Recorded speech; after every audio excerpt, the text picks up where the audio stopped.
Mheshimiwa Festo Sanga, moja kwa moja kwenye swali. Mheshimiwa Waziri, kuimarisha timu ya taifa ni pamoja na kuhakikisha kwamba sheria na taratibu za michezo zinafuata nchini. Ligi yetu inaelekea mwisho, lakini kumekuwa na mvutano wa hizi timu mbili na viongozi wa TFF. Ipi kauli ya serikali?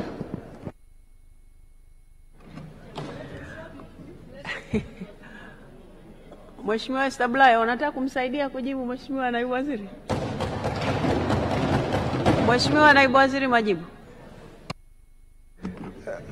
Nakushukuru Mheshimiwa Spika.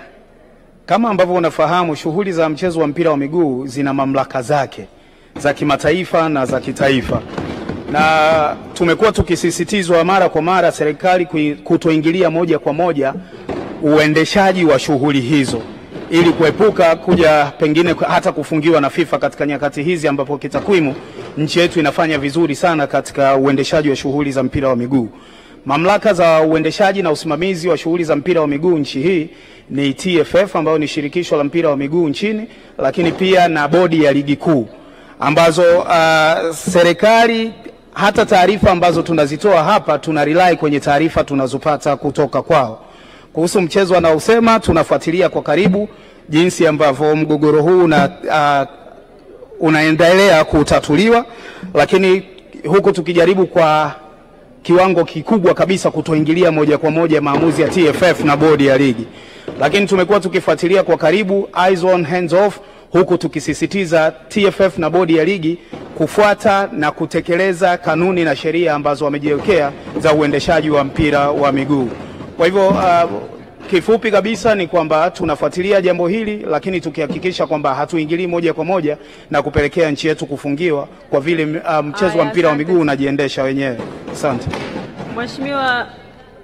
Mheshimiwa Establaya, hebu sema unayosema kwenye kisemeo. Maana naona umekuwa naibu waziri wa michezo. Nilikuwa nasema kuhusiana taratibu na sheria ni pamoja na kupata ripoti kwa nini mchezo wa tarehe 8 haukuchezwa.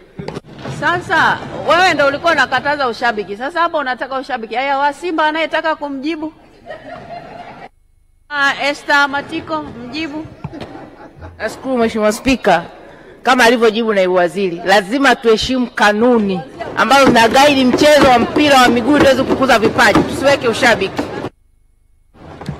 Mheshimiwa Naibu Waziri, asante sana kwa majibu yako kwa maswali ya Mheshimiwa Bunge.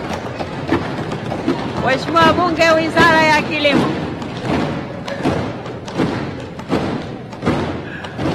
Mheshimiwa Bunge, Wizara ya Kilimo. Mheshimiwa Ndaisaba George Ruhoro, mbunge